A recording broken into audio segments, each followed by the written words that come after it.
The Honourable Minister of Health, we're drawing very close to the hour of adjournment, so if you could be brief.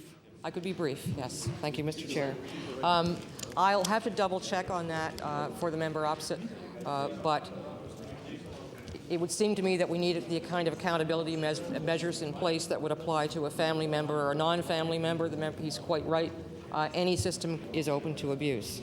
I would like to mention just briefly that we do have a new and expanded program with the Red Cross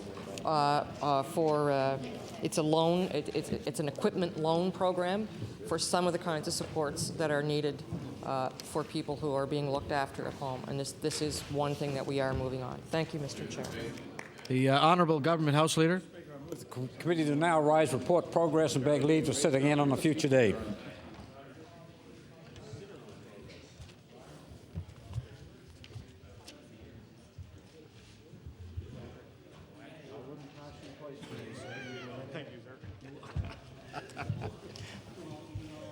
Chairman of the Committee of the Whole House and Supply reports. That it has met, made progress, begs leave to sit again. Is agreed? The Honourable Government House Leader. Mr. Speaker, I move the House to now rise to meet again tomorrow. Tomorrow being Opposition Day, the Leader of the third party, I'm sure, has the business of the day for us for tomorrow. Clear on the House hours and business for tomorrow. Thank you, Mr. Speaker. Mr. Speaker, our business tomorrow will be calling Resolution 26 and Resolution 417. The House will sit from 2 p.m. to 6 p.m. Thank you. Thank you. The motion is the House adjourn until 2 p.m. tomorrow. Is it agreed? All those in favor say aye. Contrary-minded, nay. Motion is carried. We adjourn to 2 p.m. We've reached the moment of interruption. The subject of this evening's late debate was submitted by the Honourable Member for Dartmouth East.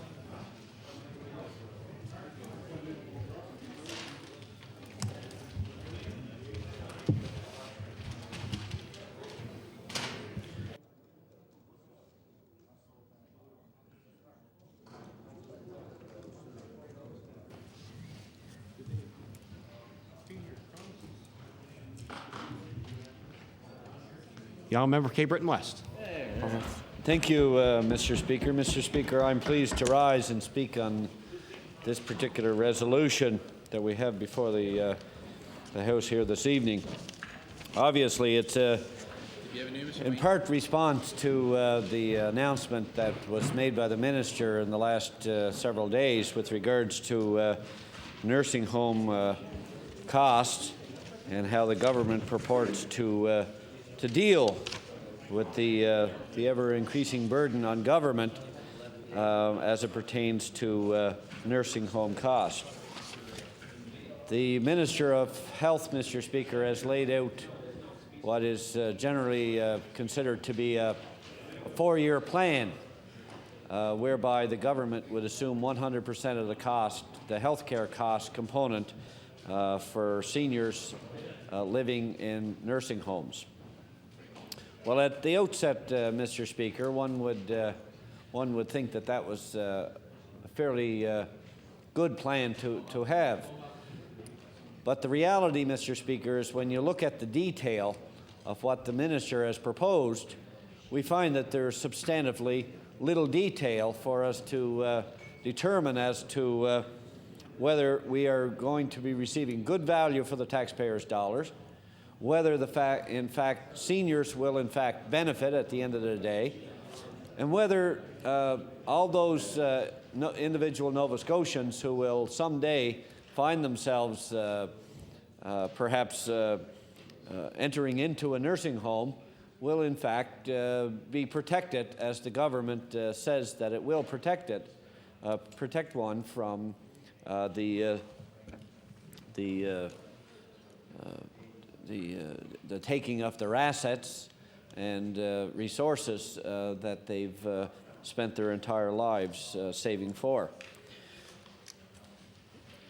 Mr. Speaker, the Minister has indicated what she plans to do is going from an asset-based approach to a revenue-based, an income-based. And that eventually will cost the government perhaps an extra $5 million over and above what the government has indicated it would cost by assuming the entire cost, which they've estimated at around $35 million.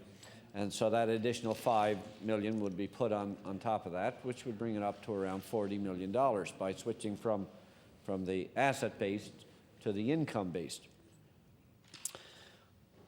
But the minister has laid out a 4-year plan to which the government hasn't really adopted and cannot adopt unless it does through a budgetary process. And you can't, Mr. Speaker, determine what the budget's going to be in 2 and 3 years' time, because we don't know what the demands on government for revenue or expenses are going to be. And the minister conceded that during the estimates today. So this could be very well, as we suspect, pre-election talk put forth by the minister to appease many of the concerns that were raised by members of the Liberal caucus and indeed members of the NDP caucus. Mr. Speaker, the generality upon which the minister has introduced this particular proposal speaks to itself. Number one, if the minister is serious about doing something about this issue, she would introduce the legislation that would enshrine that proposal so that the seniors of Nova Scotia, the taxpayers of Nova Scotia, who will be directly affected by this, will take some comfort. And by not only having the legislation, we would have the regulations in place so as to be able to deal with this. There's another factor, Mr. Speaker, and that is with regards to the Department of Community Services, or indeed the issue that the minister conceded to in the last day or so, and that's the fact that they are only spending $2 out of $11 million on housing in Nova Scotia that was supplied by the federal government. Now, Mr. Speaker, what's the government doing? Are they sitting on this $11 million in anticipation that perhaps they will go to the seniors over this 4-year period, and they'll say, okay, well, we're going to establish an in-home support program. We're going to help seniors who generally, in many of the older homes, would be 2-story homes where the bathroom would be upstairs, and the senior would have great difficulty in going up and down. So we're going to provide let's say, a housing grant of $3,000 or $4,000, whereby a senior could readjust the design of his or her home so that the washroom facilities would be on the first floor. There's an excellent opportunity, Mr. Speaker, for the government to do something. And there would be thousands of Nova Scotians right across from one community to the next, whether it be in Cumberland County, Cape Breton County, or Yarmouth, or indeed here in Halifax. Mr. Speaker, particularly in rural Nova Scotia, seniors have it particularly hard. And the government knows this. Why is it sitting on this $9 million? Is it attempting to divert it into another department?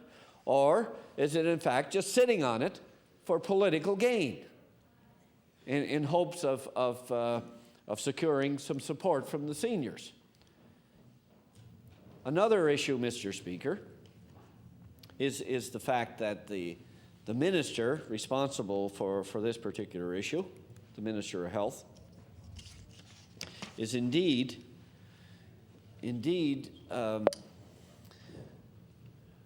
putting these generalities out at a time when the NDP have been pushing the government through the media and going from town hall to town hall, saying this is what we're going to do. We're going to pay 100% of the cost. Of course, that came after considerable persuasion from the seniors. And there was pressure in all 3 caucuses, Mr. Speaker. Let's not be naive to that fact. When the NDP started going around the province, at no point in time did they say that they were going to cover 100% of the cost when they started. Only when the seniors started to demand, well, what are you going to do? I recall one meeting that the leader of the Socialist Party attended in Waterford, and the seniors asked for clarification as to what he was going to do. And we told them. And they did not. I had seniors from my constituency attend that meeting, Mr. Speaker, and despite the ranting and the raving of the Socialists, they would not say what they were going to do. It was only after they were put on the mat. Oh, Mr. Speaker, if the member that's doing the catcalling over in the corner were only to reflect on how we arrived at the situation we are in today, he will find there were more socialist municipal politicians that put this policy in place under the old system that was eventually transferred over to community services, which was eventually transferred over to the Department of Health, and then he would understand that many of the socialists in the NDP caucus voted for what's now law today. So that type of hypocrisy will not wash, Mr. Speaker. I can assure you that the people of Nova Scotia will not be fooled. Now, let's look at the situation. Mr. Speaker, we indicated quite clearly that we would cover 100% of the health care component for seniors attending in nursing homes. Mr. Speaker, we didn't say we were going to wait 4 years like the government after 2 elections would pass. We said we would do it immediately upon election. Now, the socialists, they can promise all they want. They know they will never be in government. Let's be realistic, Mr. Speaker. They never have and they never will be. And that's the reality here in Nova Scotia. Mr. Speaker, it's like the Bloc Québécois. They never will govern Canada. It's not they're not their bloc life. That's true, Mr. Speaker. Thank you. Thank you. The Honourable Minister of Justice. Mr. Speaker, I'm pleased to rise this evening to speak on the issue of the costs of long-term care. And I think it's very important that people understand that yesterday our government made another very significant announcement for the residents of long-term care facilities and their families. The announcement was about making nursing homes more affordable. As a result of yesterday's announcement, residents will pay less towards their nursing home care costs each year until, in 4 years' time, they will pay just the hotel costs. Perhaps even more significantly, that's room and board for those people that don't know what that means.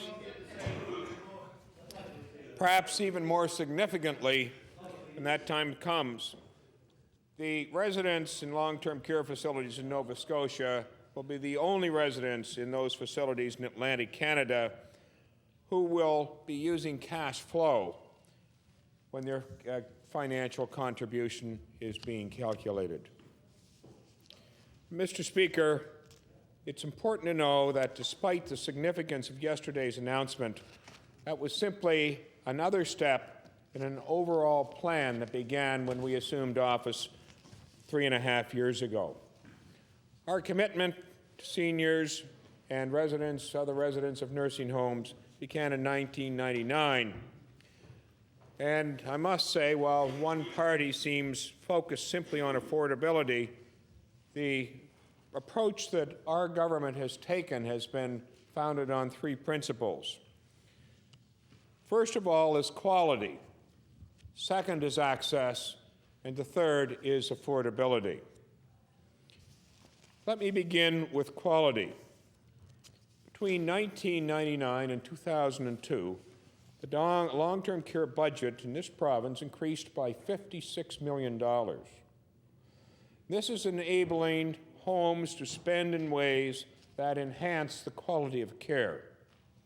For example, we've had more than 100 capital projects and have purchased patient care equipment such as tubs and lifts. Between 1999 and 2002, the home care budget increased by almost $35 million. Again, that allowed us as government to expand and improve services that enabled people who needed help to maintain their independence as long as possible. In this budget year, again, we see increases in both long-term care and home care. Mr. Speaker, it's about more than simply adding money. The document recently released, Your Health Matters, talks about additional consultation that will lead to a broader range and improved quality of services for our seniors and other residents of long-term care facilities. Now, we know that our population is aging, that more of our citizens are going to require more high-quality services, and we generally categorize these as senior services. Innovative quality programs and services from home care to assisted living to boarding homes and finally to nursing homes. Those additional consultations will begin this fall. Accessibility is another area where we have seen considerable progress. As a result of the single entry access, need, not the ability to pay, determines who was first in line for a nursing home bed. Mr. Speaker, wait lists have been shortened by 23% overall, and in some places even more. Seniors or their family members can make a one toll-free call and be linked with health professionals who can help them identify their care needs and suggest how they can access needed services. This year, the wait list for home care will be eliminated. Additionally, the tax credit for family caregivers has been increased. As I said, we are providing more service and better access to those services, and things will get even better in the weeks and months ahead. Now, looking at affordability. In November 2002, government significantly expanded the list of assets that would not be used to determine how much a person contribute to the care in a long-term care facility. The budget, which was introduced last week, included $8.5 million to cover these asset protections and to begin reducing the daily rate that residents pay. So, Mr. Speaker, effective immediately, residents will pay $12.75 less a day, which if you multiply that by 365, comes up to more than $4,600 annually, or slightly less than the cost of 1 month's care. As a government, we have committed that residents of financial means will continue to pay less and less until they eventually pay only for their room and board. Next year, our government will double the $8.5 million to bring the budget line for that item to $17 million. And that will reduce each private pay resident's annual contribution by almost $12,000, Mr. Speaker. Again, that's almost $12,000 some residents will not have to pay. As I've indicated, that annual saving will continue to go up each year until residents are charged room and board costs only. And government will get to that point no later than April 1st, 2007. This represents an annual commitment of approximately $35 million. But we are also taking an extra step. We will spend approximately $5 million more each year to stop assessing assets when we determine the ability of a person to pay. In other words, only cash flow or income will be considered.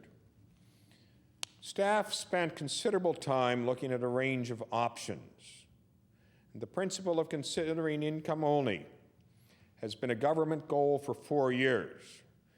And you want to see that, you will recall our recent submission to the Romano Commission which laid that out in some detail. That's the practice in Ontario and out west, and I'm glad that we are on that road now to offer the same type of benefit to Nova Scotians. Now, I wish we could get to that point in the road more quickly. As I said, the latest we will get there is April 1st, 2007. And indeed, Mr. Speaker, if the province is fortunate enough to have some windfall, it's likely that that date will be advanced. But, to be honest, that can't be guaranteed. As a government, it's important to balance investments. There have been $33 million added for seniors programs this year, and that money has had to be distributed among a lot of programs, including not only residential care, but pharmacare and home care. Every person, every Nova Scotian is important to this government, and affordability for Nova Scotians who need nursing home care is critical. But it's important, Mr. Speaker, to remember that only 3% of people over the age of 65 are in nursing homes. That means that 97% of those seniors are not in nursing homes, and they have to be considered as well. And as we spend $135 million for the health care costs of the 80% of seniors who are in homes and subsidized by taxpayers. That's right, Mr. Speaker, 80% of the people who are in homes have their costs subsidized by the taxpayers, and this year to the tune of $135 million. Of course, Mr. Speaker, with the 20% remaining, we want and we will take over their health care costs, but we have to balance that commitment with the commitments to other important programs for seniors.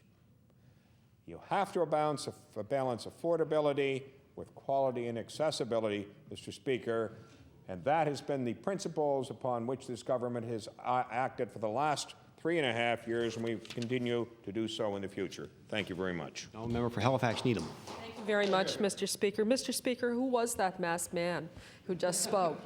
Reminded me a little bit of the former failed Minister of Health who stood in his place in this legislature last year in March following a public meeting at Northwood Manor that I attended, sponsored by the Northwood Family Council on this very issue.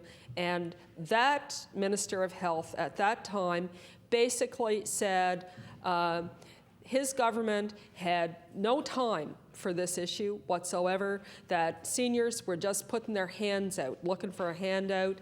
And I wish I had the transcript from that exchange between he and I in the House the next day, because, Mr. Speaker, frankly, I've never been so angry in all my life on the floor of this legislature listening to what that minister at that time had to say. Did he say anything about his government having the objective of reviewing the financial assessment process for long-term care and moving to what he's calling an income-only policy? He did not, Mr. Speaker. And you know why he did not say that? Because it hadn't occurred to this government. It wasn't on their radar, and it wasn't there until seniors and other groups, including the members of this caucus and the leader of the official opposition, put it on the radar and forced this government to actually start taking what I would characterize as only baby steps, Mr. Speaker, not steps, baby steps to rectify the situation. Mr. Speaker, I want to read you a little piece that is in the, was in the Chronicle Herald on the 24th of March, Monday, just really a few weeks ago, Mr. Speaker. This was shortly after the minister released her glossy brochure on the so-called health plan for the Ham government. And at the end of this, this editorial in the Herald, it says, one of the Ham government's biggest headaches in health, and one where people aren't content with a no-money answer, is assessing seniors in nursing homes for a share of their health-related costs. Exempting more assets from the net has reduced some of the heat, but rules governing what is exempt and what is not are still not fair or logical, and the issue remains a ticking bomb. Ms. Purvis says there will soon be more steps to reduce what seniors pay, a very practical matter for a government soon to face the polls. Well, Mr. Speaker, yesterday's announcement, just days after this editorial, are baby steps to deal with a situation that this government knows they would be confronted with, and I suggest, Mr. Speaker, will still be confronted with when they go to the polls. Who do they think they're kidding, Mr. Speaker? Announcing that by the year 2007, 4 years from now, this matter will be addressed. Mr. Speaker, there will be a lot of water under the bridge for a lot of people in this province, including for many members on that side of the House between now and 2007, and I don't think people are fooled one little bit by this, Mr. Speaker. Mr. Speaker, I want to make it very clear on the record where the hard work has been done to make this issue a very important issue for all of the parties in this House. I want to acknowledge the work of Maxine Barrett in the Annapolis Valley with the Caregivers Group, who has worked really hard to bring this to the attention of people who are elected to represent Nova Scotians. I want to commend the Northwood Family Council and other seniors, including the Canadian Association of Retired Pensioners, CARP. I want to acknowledge the research that was done under the sponsorship of the Maritime Centre, or the Atlantic Centre of Excellence in Women's Health, and a PhD student over at Dalhousie who did a lot of research looking at comparing what went on in other provinces. I think that the member from the third party, when he spoke, said that, you know, the NDP caucus themselves had to be pressured into taking this issue up. Well, Mr. Speaker, there is nothing further than the truth. We worked with many, many seniors groups that... Order, please. Y'all member Cape Breton West on the point of order. Mr. Speaker, if we're talking about a measure of integrity, perhaps the honourable member for Needham will reflect back when the nursing home workers were on strike, and she and her colleague from Cape Breton Centre attended that nursing home, Northwood Manor, and when they couldn't get in with the cameras, they refused to go in with the cameras into the individual home units of these seniors. They refused to meet with the administration and the staff that were working there at the time. They left because they couldn't capitalize from the It's not a point of order, it's a disagreement members of the facts. The honourable member Halifax Needham. Order, Mr. Speaker, but it's a complete figment of that member's imagination. This certainly never did occur. But, Mr. Speaker, I'm not going to spend my time responding to the lunacy of the member. Mr. Speaker, the seniors who have worked very hard on this issue need to be listened to, they need to be responded to, they need to be heard, and they need to be supported in seeing changes to the public policy that is necessary, Mr. Speaker. And, Mr. Speaker, the measures that were announced yesterday by the government go nowhere to addressing the numerous number of seniors who are currently in nursing homes that are seeing their resources depleted as we speak. In addition to that, there will be at least 6,000 more seniors, Mr. Speaker, who will be in this very same situation, and their families, between now and 2007. Surely, Mr. Speaker, this is not a reasonable response to the thousands and thousands of people who signed the petition that we were circulating and brought to this legislature asking for some immediate response to change a situation that was unfair is widely acknowledged by all members of all parties that it is unfair and that requires immediate attention, not attention in 2007, Mr. Speaker. Mr. Speaker, we have tabled here on the floor of the legislature documents that we received from the Department of Health that demonstrate that, in fact, the small changes that were made by the government back in November were made more for administrative convenience of the care coordinators and the assessors than they really were to provide relief to the seniors themselves. Mr. Speaker, surely, with the financial picture that this government has painted in terms of the revenue that they have available to throw around, surely seniors in need of health care in nursing home facilities could have been afforded a greater priority than what they received, Mr. Speaker. Once again, these people have been told that they must wait and that this government has no difficulty in making them wait for 4 more years to have this issue addressed. Well, Mr. Speaker, sadly, some of those seniors will not be around to have the benefit of this change in policy. And Mr. Speaker, that really is not only an unfortunate situation, but it's certainly not a fair situation at all for those seniors. Mr. Speaker, I think that people in this province will see the minister's announcement yesterday as a cynical and sort of well, I don't know if crass is a parliamentary word, Mr. Speaker. If it is, I'll withdraw it. But it is a crass kind of approach to dealing with a very serious issue, Mr. Speaker. I think the time has expired for this evening's debate. I'd like to thank the honourable members for taking part, and we adjourn until 2 p.m. tomorrow.